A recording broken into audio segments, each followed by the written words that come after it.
What's going on, guys? Today, I'm going to go over the basics of the OSI model. Now, before you fall asleep, the OSI model is actually very fascinating. I'll go over what it is and an example of it in action. So let's get into it. OSI stands for Open Systems Interconnection.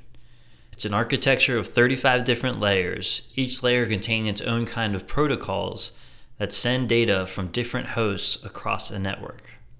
Only it's not 35 layers, it's 7. The first layer is called the physical layer. It's responsible for the physical connections in a network, things like physical cables, a hub, or modem devices, etc. The second layer is the data link layer. This layer handles the delivery of data, which can be done through bridge devices, switches, and anything with a network interface, like network cards. Then we have the network layer, the third layer. It handles the transmission of data, the connection, transfer, and routing of data packets between the different devices or networks. The fourth layer is transport. It breaks apart the data into tiny separate pieces, delivers them at almost the speed of light, and then reassembles them in the correct order because it's a badass and it's magic. This layer is sometimes called the heart of the OSI. For the fifth layer, we have session. This layer handles making the connection, keeping the connection, and authentication. Then there's the presentation layer. It takes the data from the application layer, which is the last layer, and it transforms the data so that it's ready to be sent over the network. It also deals with encrypting the data if encryption is being used, something that I've illustrated by hitting random letters and numbers on my keyboard. The seventh and final layer is the application layer. This directly interacts with the application and provides common application services, things like HTTP, which is Hypertext Transfer Protocol, which you'll see in website URLs, or FTP, File Transfer Protocol, which is used for moving files from different computers, from a server to a client, for example. Anyone still watching? Great. I'll now run through an extremely complex example of these layers working together to deliver a website. Layer 7, the application layer. You open your browser and go to HTTP or HTTPS for the secure version indicated by the lock on your address bar, www.blablabla.com.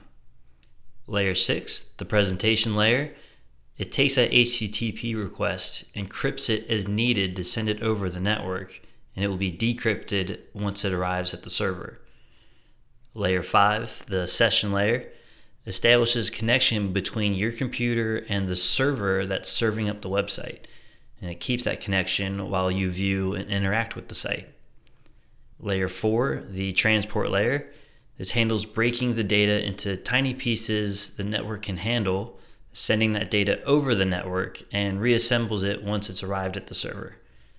Layer 3, the network layer, this assigns the source and destination IP addresses to each piece of the data. The IP address of the router for the end server, along with all of the IP addresses to all of the routers in between, will determine the path that the data will take through the different networks along the way. Layer 2, we're almost there, the data link layer. It receives the packets of data and assigns a physical address to each packet. This is done with a MAC address, essentially a unique hardware identifier, typically a 12-digit hexadecimal number separated by colons or hyphens, made when the device is manufactured.